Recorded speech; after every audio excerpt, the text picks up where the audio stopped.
I kept seeing videos with a circle camera overlay, and I wanted to use the effect on my podcast. I saw a YouTube tutorial by Paul Techie, but it was hard to understand and included some extra steps. I didn't like taking over the camera input. I want to have my camera and also use it as an overlay for a guest call.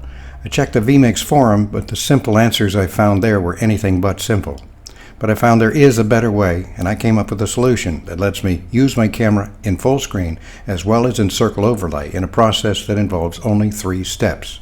Add the camera to input 1, a video or vMix call in input 2, I'm using a still image as an example, and the circle image graphic in input 3. Now we're ready for the 3 steps.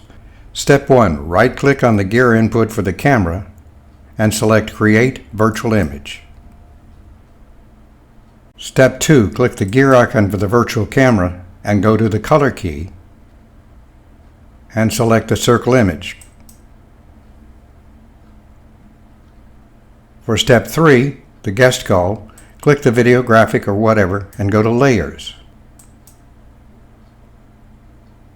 Select the virtual camera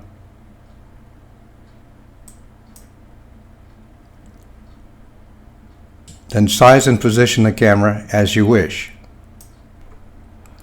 That's it. No need to select a color key. It's all done in 3 steps.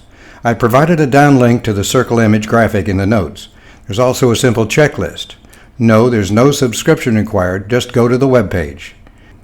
You can return the favor by sharing the links to my podcast and websites in the subscription notes.